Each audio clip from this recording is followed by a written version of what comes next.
హరి ఓం. శుభవాస్తు YouTube channel ప్రేక్షకులకు స్వాగతం. నేను మీ వాస్తు పండిట్ చందకచర్ల ధనుంజయ స్వామిని. దైవ బలము గొప్పదా, వాస్తు బలము గొప్పదా అని కొంతమంది నన్ను అడిగారు. వాస్తుతోనే అంతా సాధ్యమని, వాస్తు లేకపోతే ఏమీ సాధించలేమని నాలాంటి వాస్తు పండితులు అందరూ చెబుతుంటారు. అందులో పూర్తి నిజం ఉందా అని విచారిస్తే, మనిషి ఎదగడానికి, బ్రతికి ఉండడానికి ముఖ్యంగా దైవ బలం ఉండి తీరాలి. దైవం ముందు వాస్తు అన్నది అతి చిన్న అంశం. అందుకే ప్రతి ఒక్కరూ దైవాన్ని నమ్మి కర్తవ్య పరాయణులై ఉండి, కృషితో నాస్తి దుర్భిక్షం, జపతో నాస్తి పాతకం అన్న రీతిగా కష్టపడి పనిచేయాలి. మనిషి ఉత్థాన పతనాలకు వారి ప్రారంధ కర్మ చాలా బలంగా పనిచేస్తుందని పెద్దలు చెబుతుంటారు.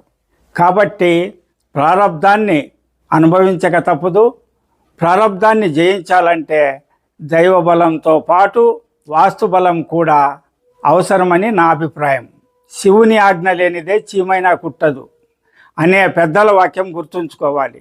వాస్తు పండితుడు అన్నవాడు కేవలం తాను నేర్చిన విద్యను 10 మందికి వివరిస్తాడు.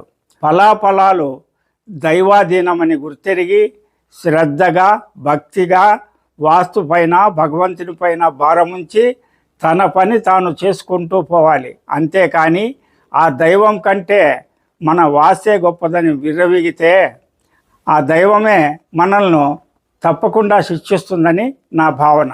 శుభవాస్తు ప్రేక్షకులారా, నేను దైవమే గొప్పదని నమ్ముతాను.